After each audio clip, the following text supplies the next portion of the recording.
of the way, ASMR. Let me get onto the mic.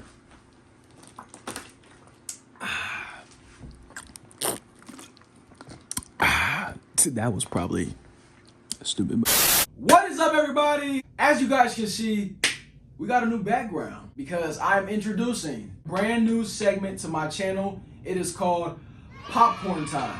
Popcorn Time is going to be all things movie related. I'm going to be giving you guys my top 10s. I'm going to give you guys movie recommendations, my opinions on movies. We're going to be reacting to movie trailers, all that cool movie stuff. And I've always wanted to do like a movie segment on my channel, but I never did, but we are now. Hope you guys enjoy it. Comment down below if you guys are liking the vibes, whatever's going on. Today on the first episode of Popcorn Time, we are going to be talking about my top 10 favorite 80s movies. Now, when I tell you guys that this list was like so incredibly hard to create because almost every single one of my favorite movies is from the 80s, I don't know. My mom's the one that really got me started on liking the movies from the 80s. If you can't tell from my wall back here, half these movies, some of the movies that are on the wall back here are going to be mentioned in today's video.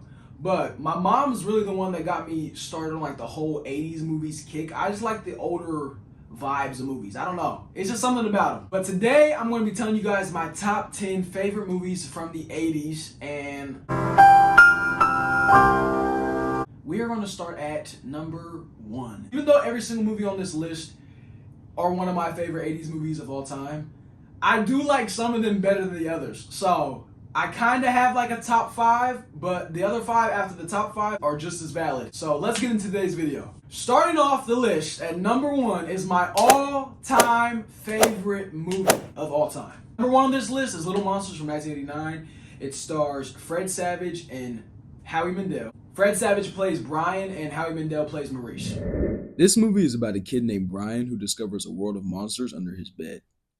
He meets Maurice, who is probably the coolest and funniest monster you will ever meet, who takes him on wild adventures in the monster world, but they also have to deal with the scary side of things that go along with being down there. Little Monsters was one of the earliest 80s movies I remember my mom showing me. I wanted to be Fred Savage so bad when I was like a little kid, dude. If I was born in the 80s, Fred Savage would probably be like my Spider-Man. Like, I would want to be him so bad. He's in a couple more movies on here, and so is Howie Mandel on my list, so yeah. Number 2 on the list is E.T. the Extraterrestrial. Came out in 1982. It stars Henry Thomas as Elliot and Drew Barrymore as Gertie.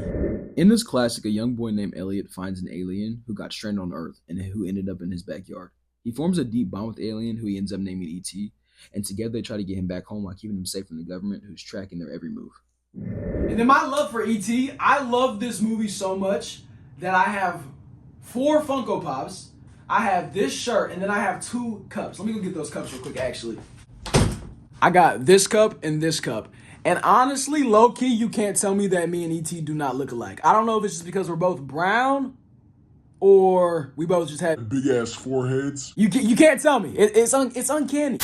All right, number 3 on the list is Goonies from 1985. This movie is starring Sean Astin, which if you don't know who Sean Astin is, if you are a fan of Stranger Things, he played Bob, Joyce's boyfriend, who unfortunately died. Yeah. I mess his name up every time I say it, but I think it's K-Hugh Kwan? One of those two. But he plays Data. Data is my favorite character in this movie. A group of kids who call themselves the Goonies find a treasure map and go on a quest to find the treasure of a pirate whose name is One-Eyed Willie. They do this because they think the treasure is going to help them from stopping their houses from getting foreclosed. On the way, they face traps, pirates, and many other hilarious moments. Hey, you guys! Hey, you guys! And then number 4 on the list is another movie from 1985, and it is Breakfast Club. And this movie is starring so many big names. We have Emilio Estevez as Andrew, Judd Nelson as Bender, Molly Ringwald, which let me tell you, dude, if I was born in the 80s, Molly Ringwald and Winona Ryder, those two would be my crushes. Younger Winona Ryder and younger Molly Ringwald are so fine. Like, bro, I don't care what nobody says. I don't care what nobody says. Then there's Ali Sheedy. She plays Allison. And last but not least, we have Anthony Michael Hall, which he's in so many movies, dude. He plays Brian. This movie takes place in a high school on a Saturday detention. 5 students, all from different cliques. There's an athlete, a brain, a princess, a criminal, and a basket case. They all discover their true selves and bond over their shared struggles. Don't even get me started on John Hughes movies, dude. You might not recognize his name, but you've definitely seen some of his movies. He's my favorite movie director of all time because literally every single movie that this man has worked on or has touched, me and my mom love it. He's made so many of my favorite movies. I have another movie of his on here. A lot of his movies are on the wall, including Breakfast Club. What do I got on here? Weird Science. The list goes on. Number 5 on the list is Gremlins from 1984, and let me tell you, I love this movie so much. This movie stars Zach Galligan, I think's his name.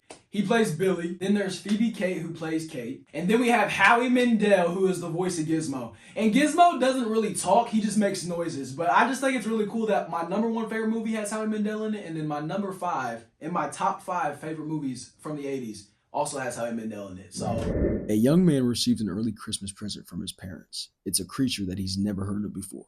But when he breaks the rules on how to take care of the creature properly, it spawns evil little things called gremlins, and they wreak havoc all over his small little town on Christmas. Things get wild. All right, now we are on number 6. Like I said in the beginning of this video, these next 5 movies are just as valid as my top 5, but I just like the top 5 ones just a little bit better. But I love all these movies the same. But man, the top 5, solid.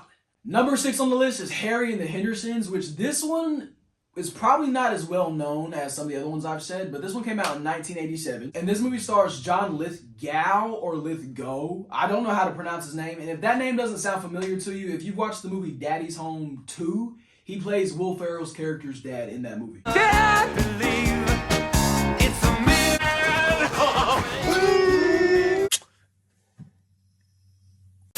The Hendersons accidentally hit Bigfoot with their car while heading back home from their family vacation.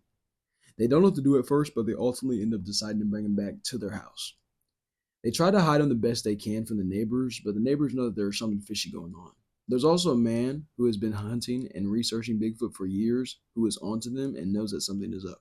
This is the movie that got me into liking Bigfoot and like all kinds of like cryptids and stuff. If you guys don't know what a cryptid is, it's like the Loch Ness Monster, mermaids, it's like them type of stuff. And each state has one.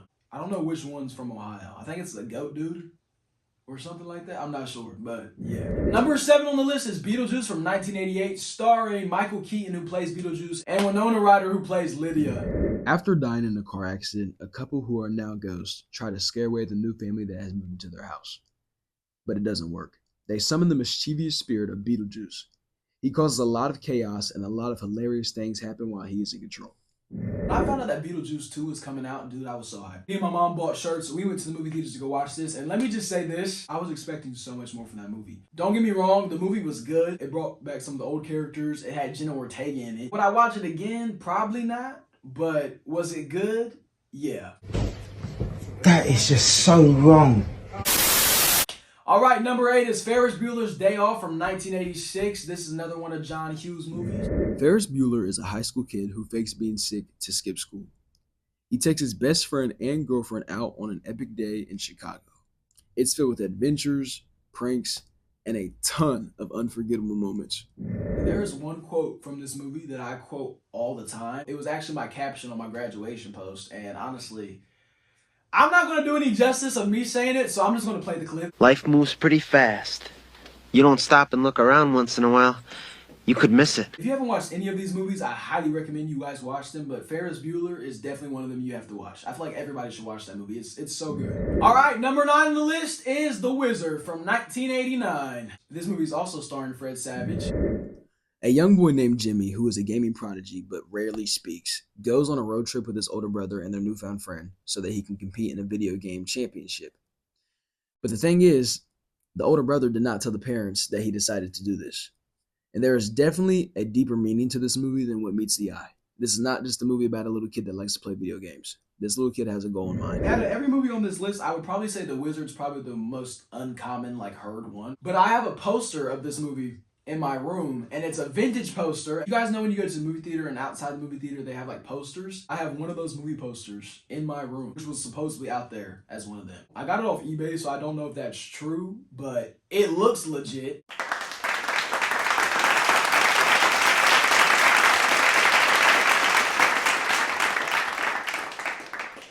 All All right, now we're at number 10. Now, number 10, there was two movies that I was going back and forth with. I was like, I don't know which one I want to put, because it was just hard, but it came down to one. The number 10 spot goes to The Labyrinth from 1986, starring David Bowie. That name right there could probably just tell you how popular this movie is. Sarah, a teenage girl, wishes her baby brother away to the Goblin King, and now she must navigate a magical labyrinth to rescue him. Along the way, she meets some pretty interesting characters and learns a lot of valuable lessons about growing up. I think out of every single movie that I put on this list, The Labyrinth is probably the most popular one. I think that's the one that everybody knows the most. And honestly, I was kind of shocked when it came down to making this list and I put The Labyrinth on here. I'm not a big fan of musicals. Musicals are probably my number one, least favorite genre of movies. I just can't get down with them. But it stars David Bowie and he plays Jareth, aka the Goblin King. And this movie had to be on my top 10 list. If it wasn't going to be on my top 10 list, it was definitely going to go to the honorable mentions. But I'm like, I don't even think this movie deserves to go to the honorable mentions because it just needs to be on the list. So I had to put this movie on there. So that was my top 10 favorite movies from the 80s. But I do have two honorable mentions. These movies had to be on the list. I didn't have the heart to put them in my top 10, but I had the heart to put them in my honorable mentions. And those two movies are Adventures in Babysitting. A babysitter's night goes off rails when she takes the kid she's babysitting on an adventure into the city at night to go pick up her friend. They face everything from car troubles to a run-in with a gang to one of the kids getting stabbed in the foot with a knife. This movie is a really good movie, but it's also a really good representation of what not to do if you become a babysitter. And then Flight of the Navigator, which is my mom's favorite movie from the 80s, and I just had to add that one on there because she's the one that introduced me to all these movies, and to not have that movie on the list or in the honorable mentions would have just been crazy to her, so yeah.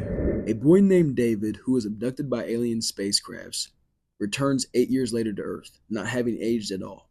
He teams up with the ship's AI to uncover the mystery of his disappearance and the adventure that he had in space while he was missing all those years. But I hope you guys enjoyed this video. I hope you guys enjoyed this new segment. Comment down below what your top 5 favorite 80s movies are. And if you don't have top 5, you at least have to have one movie from the 80s that you like the most. Show this video some love. I will see y'all in my next video. Make sure you guys...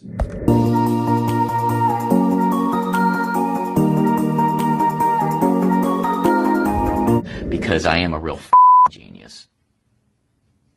Okay.